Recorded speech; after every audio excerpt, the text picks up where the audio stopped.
ജനാധിപത്യ മുന്നണി ജനങ്ങളുടെ മുമ്പിൽ വ്യക്തമായ പരിപാടി അവതരിപ്പിച്ചുകൊണ്ടാണ് വോട്ടിന് സമീപിച്ചത്. തെരഞ്ഞെടുപ്പ് രംഗത്തുണ്ടായ ഒരനുഭവം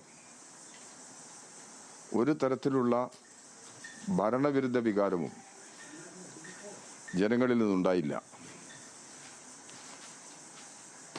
ജനക്ഷേമ നടപടികളും ജനങ്ങൾക്ക് ഉപകാരപ്രദമായ പൊതുവികസനങ്ങളും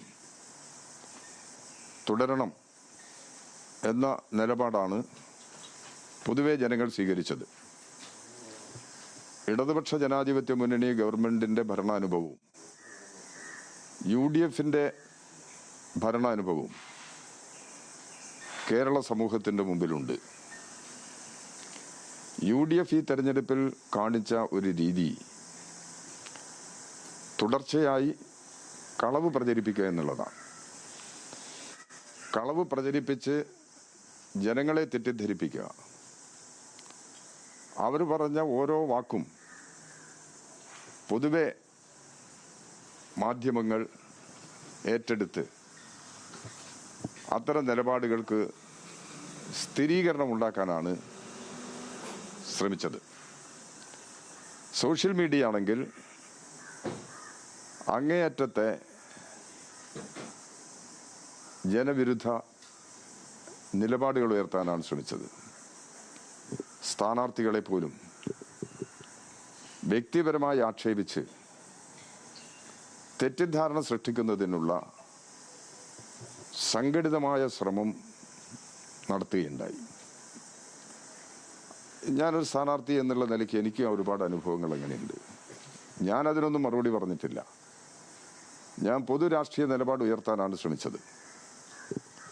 മണ്ഡലത്തിൽ വ്യാപകമായ വികസന പ്രവർത്തനങ്ങൾ നടന്നു എന്നുള്ളതൊരു യാഥാർത്ഥ്യമാണ്. അത് അപ്പോഴും ഇപ്പോഴും ആർക്ക് വേണമെങ്കിലും പരിശോധിച്ച് കഴിഞ്ഞാൽ ബോധ്യമാകും. ഞാൻ തന്നെ പറഞ്ഞു, 1950 കോടി രൂപയുടെ വികസന പ്രവർത്തനം പേരാമ്പ്ര അസംബ്ലി മണ്ഡലത്തിൽ നടന്നിട്ടുണ്ട്. ഇതൊക്കെ വെറുതെയാണ്. സ്കൂളുകൾ, വിദ്യാഭ്യാസ സ്ഥാപനങ്ങളുടെ പരിഷ്കരണം, ആരോഗ്യ മേഖലയുടെ മാറ്റം, പാലങ്ങൾ, റോഡുകൾ, പ്രധാനപ്പെട്ട കെട്ടിടങ്ങൾ, സർക്കാർ ഓഫീസുകൾ, ഇതെല്ലാം ഒരു യാഥാർത്ഥ്യമായിട്ട് നിൽക്കുകയാണ്. ഇത് പേരാമ്പ്ര മണ്ഡലത്തിൽ മാത്രമല്ല, കേരളത്തിലുടനീളം ഇതാണ് അനുഭവം. കിഫ്ബി ഫണ്ട് ഉപയോഗിച്ച് കേരളത്തിലെ 140 അസംബ്ലി മണ്ഡലങ്ങളിലും ഭരണ പ്രതിപക്ഷ വ്യത്യാസമില്ലാതെ വികസന പ്രവർത്തനങ്ങൾ നടത്തുന്നതിന് LDF ഗവൺമെന്റ് പരമാവധി ശ്രമം നടത്തിയിട്ടുണ്ട്. ഈ യാഥാർത്ഥ്യങ്ങളെയൊക്കെ അവഗണിക്കാനാണ് ശ്രമിച്ചത്. എന്നാൽ ഇതെല്ലാം ജനങ്ങളുടെ മുമ്പിലുള്ള അനുഭവമാണ്. ഞാൻ ഇന്നലെ വോട്ട് ചെയ്തതിന് ശേഷം പേരാമ്പ്ര അസംബ്ലി മണ്ഡലങ്ങളിലെ ഒരു 100-ലധികം ബൂത്തുകൾ സന്ദർശിക്കുകയുണ്ടായി. അവിടെയൊക്കെ വോട്ടർമാർ വളരെ ആവേശഭരിതരാണ്.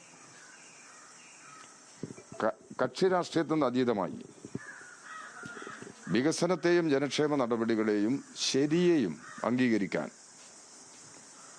ജനങ്ങൾ തയ്യാറാകുന്നു എന്നതാണ് ഇന്നലെ ബൂത്തുകൾ സന്ദർശിച്ചപ്പോഴുള്ള എൻ്റെ അനുഭവം. വോട്ടിംഗ് നിലയിൽ സജീവമായി ആദ്യം തന്നെ രംഗത്ത് വന്ന ഒരു വിഭാഗം സ്ത്രീകളാണ്. സ്ത്രീകളും ചെറുപ്പക്കാരും വലിയ തോതിൽ ഈ തെരഞ്ഞെടുപ്പിൽ സജീവമായിട്ടുണ്ട്.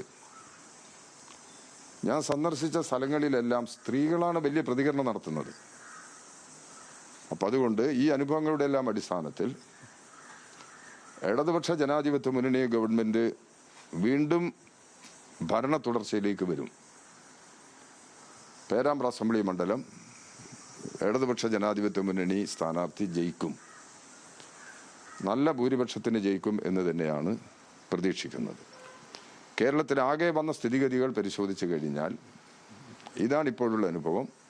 അതുകൊണ്ട് ഭരണ തുടർച്ചയ്ക്ക് ജനവിധി ഉണ്ടാകും എന്ന് തന്നെയാണ് ഇടതുപക്ഷ ജനാധിപത്യ മുന്നണിയുടെ അഭിപ്രായം. സീറ്റ് എത്രയെണ്ണമെന്ന് ഞാനിപ്പോൾ പറയുന്നത് ശരിയല്ല. അത് ജനവിധിയെ മാനിക്കലായിരിക്കില്ല. അല്ല, അത് അവരുടെ അഭിപ്രായങ്ങൾ പറയുന്നല്ലേ. 100 സീറ്റ് അവർക്ക് അവരുടെ 100 സീറ്റ് കിട്ടി. 100 സീറ്റ് പറയുന്നത് അവരിപ്പോഴും പറയുന്നത് LDF-ൽ നിന്ന് വോട്ട് UDF-ലേക്ക് ഷിഫ്റ്റ് ചെയ്യുമെന്നാണ്. എനിക്കറിയില്ല അത് ഷിഫ്റ്റ് ഉണ്ടാവില്ലോ എന്നുള്ളത് അവരല്ലേ പറഞ്ഞിരിക്കുന്നത്, ഞങ്ങളല്ലല്ലോ. ഞങ്ങൾക്ക് എങ്ങനെ ഒരു ന്യൂനപക്ഷ ഏകീകരണം UDF-ന് അനുകൂലമായിട്ട് ഉണ്ടായിട്ടുണ്ട്. എന്തിനു വേണ്ടി UDF-ന് അനുകൂലമായി ന്യൂനപക്ഷ ഏകീകരണം എന്തിനു വേണ്ടിയാണ് ഉണ്ടാകുന്നത്? ന്യൂനപക്ഷ ഏകീകരണം ഉണ്ടായി എന്നുള്ള അഭിപ്രായം എനിക്കില്ല. ന്യൂനപക്ഷ ഏകീകരണത്തിന് വേണ്ടി അവർ ശ്രമിച്ചു എന്നുള്ളത് ശരിയാണ്. ആ ശ്രമം വെച്ചിട്ടാണ് അവർ ഇത്തരം കാര്യങ്ങളെ കുറിച്ച് പറയുന്നത്. ന്യൂനപക്ഷത്തിന് എന്താണ് LDF ഗവൺമെന്റിന്റെ കാലത്ത് ഏത് കാര്യത്തിലാണ് ന്യൂനപക്ഷത്തിന് വിഷമമുണ്ടാക്കിയത്?